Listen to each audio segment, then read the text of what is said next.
Hey everyone, let's talk about something we all use every single day, salt. We're always told to cut back on it for our heart health. So when you see a salt substitute made with potassium chloride on the shelf, it sounds like a perfect healthy swap, right? It promises all the flavor without the risk. But here's the million-dollar question. Is this healthier alternative actually safe for everyone? The answer might surprise you. Okay, let's get into the science, but I'll make it quick and painless. The regular salt you're used to is sodium chloride. When you eat too much of it, your body holds onto extra water to dilute the sodium in your bloodstream. Think of it like a sponge soaking up water. This increases the volume of blood in your vessels, which in turn cranks up your blood pressure. And high blood pressure, as we know, is a major risk factor for heart attacks and strokes. It's like putting too much air in a tire. Eventually, something's got to give. Now enter the hero of our story. Potassium chloride, the main ingredient in most salt substitutes. Potassium works in a completely opposite and frankly brilliant way. First, it helps your kidneys flush out all that excess sodium, so it's actively helping you get rid of the bad guy. Second, it helps relax the walls of your blood vessels, which gives your blood more room to flow and naturally lowers your blood pressure. Getting their balance right is absolutely crucial for a healthy heart. And this isn't just theory. The science backs it up.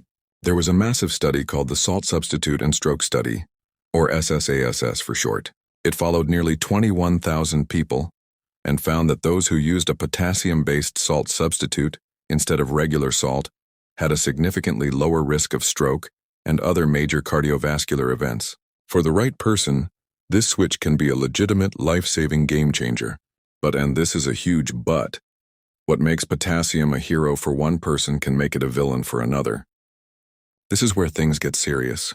If you have chronic kidney disease or CKD, your kidneys can't filter out excess potassium efficiently. It starts to build up in your blood, leading to a dangerous condition called hyperkalemia. The same risk applies if you're taking certain common medications, like ACE inhibitors or ARBs for blood pressure, or specific diuretics. These meds can also cause your body to hold on to potassium. Let me paint a picture for you. Imagine Joe, who has high blood pressure but healthy kidneys. He switches to potassium salt, his blood pressure improves, and his doctor is thrilled. Now imagine Amina.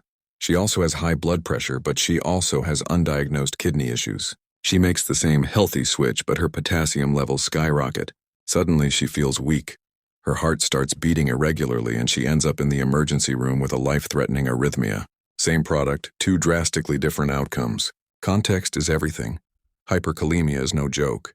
It can cause muscle weakness, fatigue, and in severe cases, dangerous heart palpitations and even cardiac arrest.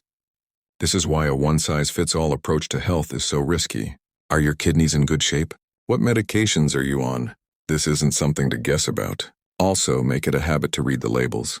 Not all salt substitutes are the same. Some are pure potassium chloride, while others are a blend of potassium, herbs, spices, or even magnesium salts. Knowing what you're actually sprinkling on your food is the first step to making an informed choice. It puts you back in control of your health. So what's the bottom line? Salt substitutes with potassium can be a fantastic tool for lowering blood pressure and protecting your heart. But they come with a major disclaimer. They are only safe if your kidneys are healthy, and your medications don't put you at risk for high potassium. The most important takeaway is this: talk to your doctor. A simple conversation can determine if this swap is a smart move for you or a hidden danger. Your heart will thank you for it. Stay safe and stay informed.